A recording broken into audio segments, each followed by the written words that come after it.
امامنا نانوتوی کی ولادت کے بارے میں گفتگو کرایا ہوں۔ 1857 میں شاملی کے میدان میں علماء حق کو جو من وجہ شکست ہوئی تو ان کی دوربین نگاہوں نے یہ تار لیا کہ اب ہمیں کوئی میدان جہاد کی بجائے مجاہدین کو تیار کرنے کا میدان بنانا چاہیے، اور شاملی کے میدان میں علماء کی شکست اور اہل حق کی شکست کی وجہ سے عیسائیوں میں اور جرأت بھی پیدا ہو گئی،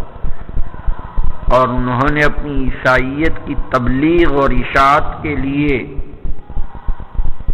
علی اعلان اس کی دعوتیں اور مناظرے شروع کر دیے۔ ایسے موقع پر جو شخص مجاہد جلیل کی شکل میں سامنے آیا، علمی دلائل سے مسلح ہو کر، وہ امام نانوتوی کی ذات گرامی ہے۔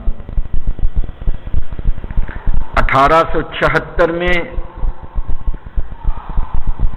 مسئلہ خدا شناسی کے عنوان سے عیسائیوں نے بڑی چالاکی کے ساتھ عیسائی، مسلمان اور ہندوؤں کا ایک اجتماع شاہجہاں پور ضلع یوپی کا ہے، اس کے قریب چاندپور گاؤں میں ایک بہت بڑا مناظرہ اور ایک میلہ رچا اور نام رکھا میلہ خدا شناسی۔ اس مناظرے میں حضرت مولانا قاسم نانوتوی شریک ہوئے، مولانا منیر احمد آپ کے بھائی اور مولانا محمود الحسن یعنی آپ کے تلمیذ حضرت شیخ الہند اور مولانا فخر الحسن گنگوہی، آپ نے وہاں جو مدلل ابطال تثلیث اور ابطال شرک پر گفتگو کی، لوگ ہکا بکا رہ گئے اور اس بات توحید کے اوپر دلائل قائم کی۔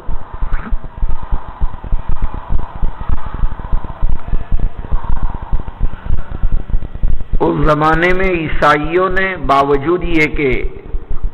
ہنود اور غیر مسلم مشرکین سے کوئی جوڑ نہیں، اس لیے کہ عیسائی آسمانی مذہب کے ماننے والے اور مشرکین تو آسمانی مذہب کو ماننے والے نہیں ہیں، اس کے باوجود اسلام کے خلاف دونوں دشمن متحد ہو گئے، اور 1877 میں دوبارہ آریہ سماج کے ساتھ دیانند سرسوتی نے مقابلہ کرنے کی کوشش کی، لیکن وہ سامنے نہیں آیا۔ 1877 میں حضرت مولانا حج بیت اللہ بائشپ پانی جہاز سے تشریف لے گئے، رمضان المبارک بھی درمیان میں تھا، روزانہ ایک پارہ جب معلوم ہوا جہاز میں کوئی حافظ نہیں ہے تو روزانہ ایک پارہ حفظ کر کے تراویح پانی جہاز میں خود ہی پڑھاتے تھے۔ حج بیت اللہ سے واپسی کے بعد پھر ایک مرتبہ آپ کے علاقے میں، شاہجہاں پور تو بہت دور ہو گیا آپ سے، لکھنؤ کے قریب، لیکن آپ کا علاقہ جو روڑکی کا تھا، وہاں پھر ایک مرتبہ دیانند سرسوتی نے، آریہ سماج نے آپ سے مناظرہ کرنا چاہا۔ غرض آپ کا زیادہ وقت مناظروں میں گزرا ہے اور کچھ ایسی تحریکات میں جیسے کہ عقد بیوگان کو جو لوگ بہت ہی معیوب سمجھتے تھے، اس کی اصلاح کی بڑی کوشش کی۔ اپنی ایک کبیر السن بہن جو بالکل صاحب فراش ہو چکی تھی، ان کو سمجھا کر ان کا بھی نکاح کرایا۔ اور اس سنت کو زندہ کرنے کی اس زمانے میں آپ نے بڑی کوشش فرمائی۔ آپ کے مناظروں کا مجموعہ تقریر دل پذیر، آب حیات،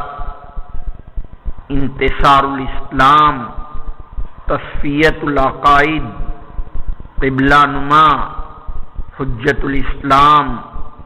اسرار قرآنی، حکمت قاسمیہ، تحفہ لحمیہ، میلہ خدا شناسی، لطائف قاسمی، جمال قاسمی، مصابیح التراویح، الدلیل المحکم، مباحثہ شاہجہاں پور، ہدیۃ الشیعہ، الاجوبۃ الکاملہ، اسرار الطہارہ، قصائد قاسمی، اور 24 نمبر پر جواب ترکی بترکی، یہ کتابیں اور مکاتب حضرت نانوتوی اور مناظرہ عجیبہ تقریباً اگر آپ نے لکھا ہو تو یہ 24 کے قریب کتابیں آپ کی طرف منسوب ہے، اور سب سے زیادہ غیر معروف علماء میں آپ کا بخاری کا 5 پاروں کا حاشیہ 26 سے لے کر 30 تک، یہ بھی آپ ہی کا علمی کارنامہ ہے۔ حضرت مولانا کی وفات حسرت آیات 4 جمادی الاولیٰ 1297 میں ہوئی۔ اگر دارالعلوم دیوبند کی بنیاد 1283-84 میں ہوئی ہے تو گویا 9 اور 7 سال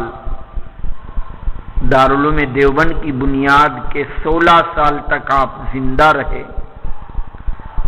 آپ کی انتقال پر سر سید احمد جیسے بانی علی گڑھ نے تعزیتی خط لکھ کر آپ کے کمالات علمی کا اعتراف فرمایا۔ بہرحال 1297 4 جمادی الاولیٰ بروز پنج شنبہ مطابق 1880 میں آپ کا انتقال 49 سال کی عمر میں دیوبند میں ہوا۔ دارالعلوم دیوبند سے کچھ قدم کے فاصلے پر آج بھی مزار قاسمی کے عنوان سے وہ خطہ مرجع الخلائق بنا ہوا ہے،